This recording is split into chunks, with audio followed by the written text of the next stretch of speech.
আগামী 10 থেকে 15 বছরের মধ্যে একটি প্রজন্ম এই পৃথিবী ছেড়ে চলে যাচ্ছে, যারা সমাজকে ভয় পায়, যারা আমাদের শিখিয়েছে কিভাবে মানুষ হতে হয়, যারা একে অপরের খোঁজ খবর নেয়, বিপদে মানুষের পাশে দাঁড়ায়, দেখা হলে হেসে জিজ্ঞেস করে কেমন আছো, যারা রাত 9টার পর টিভি বন্ধ করে ঘুমিয়ে পড়ে আর এখনো দিনে 2 থেকে 3 বার খবরের কাগজ পড়ে।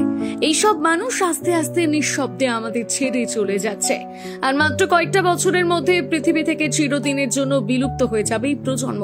হয়তো সেদিনই বর্তমান প্রজন্ম বুঝবে যে কি হারালো। আমাদের সন্তানরা হয়তো কখনো জানবে না কিভাবে মানুষের খোঁজ নিতে হয়, কিভাবে একে অপরের পাশে দাঁড়াতে হয়, সকালের হাঁটায় কি আনন্দ, খবরের কাগজের পাতায় কি গন্ধ। এই মানুষগুলো চলে গেলে চলে যাবে একটা সময়, একটা সংস্কৃতি, এক জীবনবোধ, একটি গুরুত্বপূর্ণ শিক্ষা তাদের সাথে চলে যাবে। তোমার বাড়িতে কি এমন কেউ আছে? তাহলে তাদের যত্ন নিও, যতদিন আছে তাদের ভালোবাসো, সম্ভব হলে তাদের পদাঙ্ক অনুসরণ করার চেষ্টা করো, কারণ এই প্রজন্ম সুখী হওয়ার শিল্প জানে।